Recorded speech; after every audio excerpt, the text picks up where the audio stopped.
क्या law of attraction सच में काम करता है? लॉ ऑफ अट्रैक्शन यानी आकर्षण का नियम यह कहता है कि हमारे विचार, भावनाएं और विश्वास हमारे जीवन की परिस्थितियों को आकर्षित करते हैं। यदि हम सकारात्मक सोचते हैं, अपने लक्ष्यों की स्पष्ट कल्पना करते हैं और यह विश्वास रखते हैं कि हम उन्हें प्राप्त कर सकते हैं, तो हमारे कार्य और निर्णय भी उसी दिशा में जाने लगते हैं। वैज्ञानिक दृष्टि से देखा जाए तो ऐसा कोई ठोस प्रमाण नहीं है जो यह साबित करे कि केवल सोचने मात्र से ब्रह्मांड हमारी इच्छाओं को पूरा कर देता है।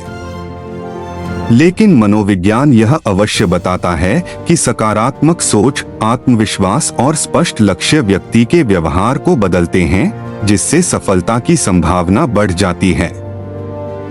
उदाहरण के लिए, यदि कोई व्यक्ति लगातार यह विश्वास करता है कि वह सफल हो सकता है, तो वह अधिक मेहनत करेगा, अवसरों को पहचान पाएगा और असफलताओं से जल्दी उबर जाएगा।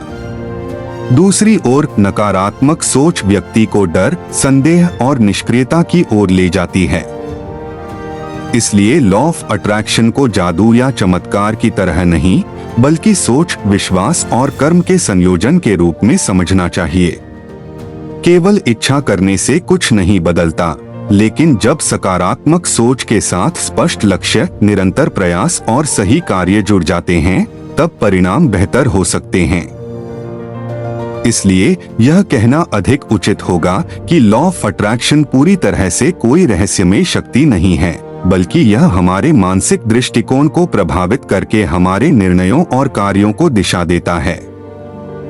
सकारात्मक सोच जीवन में महत्वपूर्ण भूमिका निभाती है, लेकिन सफलता के लिए मेहनत, अनुशासन, सीखने की इच्छा और लगातार कर्म करना भी उतना ही आवश्यक है। जब विचार, विश्वास और कर्म एक ही दिशा में काम करते हैं, तब व्यक्ति अपने जीवन में उल्लेखनीय परिवर्तन ला सकता है। यही कारण है कि कई लोग लॉ ऑफ अट्रैक्शन को प्रभावी मानते हैं, क्योंकि यह उन्हें अपने लक्ष्यों पर ध्यान केंद्रित करने, आत्मविश्वास बढ़ाने और सकारात्मक कार्य करने के लिए प्रेरित करता है। इस प्रकार लॉ ऑफ अट्रैक्शन अपने आप में कोई जादू नहीं है, लेकिन सही मानसिकता और निरंतर प्रयास के साथ यह व्यक्तिगत विकास और सफलता की यात्रा में एक उपयोगी सिद्धांत बन सकता है।